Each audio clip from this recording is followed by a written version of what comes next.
Guys, finally, may na-meet na ako, nakasama sa cast. Anong movie ulit yun? Ano po, nakalimutan ko pero try ko pong alalahanin. Kasi hindi nga matutuloy, no? A lasting love to remember tayo. Pero alam ko, ayun yung tama. Okay, diretso na ako. Anong nangyari sa film? Ano yung last sinabi ng producer? Last na sinabi ng producer, sa'yo? wala po akong karinig. Kasi wala, pero parang na-shelf muna or baka hindi matuloy? lang po muna. Pero may wala pang walang sinabing for sure na hindi matutuloy. Walang sinabing for sure na matutuloy. Wala pa po. So parang 50-50 kayo? Opo, 50-50. So no comment pa po. Pero yung shoot nyo, natapos ba? How many % yung natapos nyo? Yung shoot po namin, nasa ano na po siya halfway na po siya. Papunta na sa climax. Kung ano yung mangyayari talaga dun sa... Saan yung shoot nga? Di ba sa Boracay ba yun? Or saan ba kayo nag-shoot? Nag-shoot po sila sa Boracay ata at that time. Yung ikaw? So nag-shoot po kami dito lang po sa QC, Isab. Sino yung kasama mo sa shoot? Besides Kisses Delavi? Yung kasama ko sa shoot nun si Luke Alford. Then ako... Yung may collab team ni Kisses? Doon? Supposed hindi to be? Po. Iba. Kami po yung kapatid. Then si Kisha Biliano. From PBB din po siya. Then, yung... Sa bahay lang kayo nun? Opo, mga bahay-bahay? Yung po ni Ate Kisses, nakalimutan ang pangalan niya po eh. Pero yun, sorry po. Okay lang. Nakaka-recognize po ako sa face pero sa name.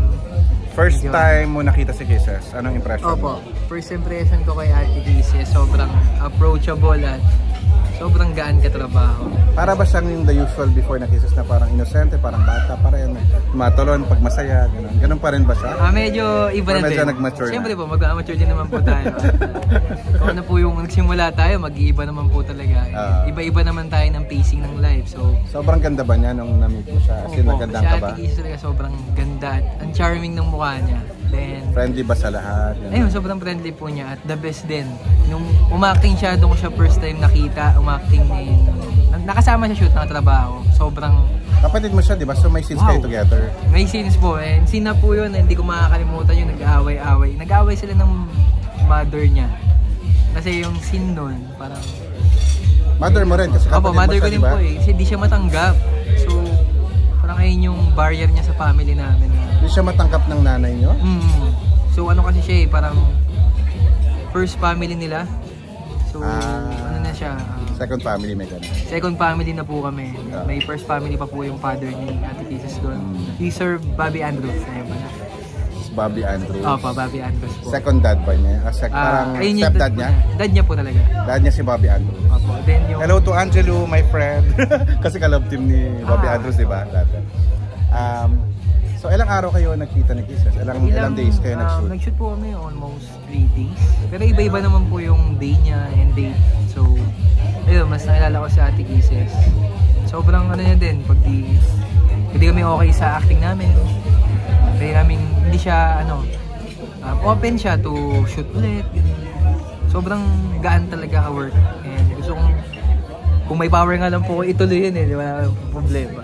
So, ang dami kasi nagtatanong nasa na siya, na wala siya, parang hindi siya nagpaparamdam. And doon din po, wala din po. Ikaw din, wala ka rin alam. Wala din po akong balita din kay Ate. Ang galing magtago eh. Opo. Diba sabi ngayon sa FAMAS, parang hindi daw nila makita yung dapat in-award si Eva Darren, sobrang trending. Pero sa totoo lang, ang matagal namin hindi talaga malocate si Kisses. Sabi sa akin ngayon, manager mo nasa Philippines lang daw. Sabi naman iba nasa US. Ikaw, anong kutob mo? Nasaan kaya siya ngayon? Ko? Nasa virtual world ba? Nasa ibang alternate universe ba yan? Nasa Pinas lang din naman. Sabi baka hindi pa tapos yung pag-aaral niya. Opo. Anong last narinig mo sa kanya? Tapos na ba niya yung pag-aaral niya? Nung nagkikita kayo? Hindi po kami nag-usap about private life naman eh. So more on work kayo talaga? More on work. Pero kasi kahit di mo naman pag-usapan yung private life, once nakausap mo yung tao, minsan lumalabas, di ba? Opo, mararamdaman mo na okay siya. Then, was she happy? Was she sad na konti? Anong ano po siya nun? Happy na nun. Happy naman daw tayo. Parang happy to be back. Parang pag nakita niya, hello, yung ngiti excited niya iba. Siya. Excited na makilala yung isang tao. Yung work ethic niya, sobra ba siya? Ginagawa niya talaga the best kaagad? The best talaga. Prepared ba siya? On time ba? Ganun. Ayun, pag sinabing action, ibang cases na yung makikita nyo guys. Anong word mo kay, anong message mo kay Kisses ngayon? Kung marinig ka niya. Ate Kisses, kung naririnig mo ako ngayon at wish ko lang na matuloy yung work natin at magkita tayo at mas makilala pa kita. Sa Kissables, anong sasabihin mo sa kanila? Ayun, sa Maghintay pa ba Kissables kami? po. Ayun, maghintay lang po kayo. Darating din Alam yan. kong Pili mo darating din ulit yan. mahal na mahal din kayo ni Ate Kisses. Kaya, ayun yung worth it hintayin.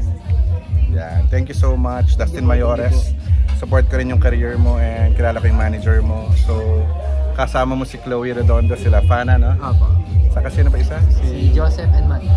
Yan. Mga singers mostly. So, singer ka rin? Ano po ako, actor po talaga. Actor talaga. Sige, thank you. Sir, Promote mo rin yung Pamilya Sagrado. ayun guys, sana supportahan nyo po ang Pamilya Sagrado. Malapit-lapit na po yan ipalabas sa Kapamilya Primetime. June 17, Opo, June 17. 8:45 p.m. Ayan, 8:45 p.m. yung time slot namin guys. Sana panoorin nyo. Sobrang daming lesson na makukuha kayo dito. Eye-opener din siya. Ano natin? Sa Ganda ng society ilaw natin. ngayon dito. Ayun po. Ayan, sana supportahan nyo po yan. Yung socials mo naman, Ayun, para i-follow ka. social medias ko po at Dustin Mayores 9 on IG, TikTok, Twitter, at sa FB naman po and YouTube, Dustin Mayores 9. Anong next projects mo pala ikaw? Next project ko po, wala pa po, pero ayun, kaya sinabi ko po yung social media ko, doon po ako mag-update ng mga ganap ko. Kung ano po yung ganap ko, kung nasan man po ako, doon ko po i-update lahat. About, willing ka ba maging sumali sa pageant? Yung mga lalaking pageant? Pageant po. Hindi mo type? Hindi po eh. Kahit dati po ano na ako niyan. Try mo na rin? Try ako parang Yung mga modeling, ganyan, siya para rampa-rampa. sa akin. Hindi bagay sa'yo? Pero nag-walk naman po ako sa designer ko kay Ryan Chris. Ayun po yung first walk ko. Ayan guys, may nakita na ako na talagang nakita si Kisses mga 2 years ago. 2 years ago ba yun? O 3? Opo. Ayan. 2 years ago.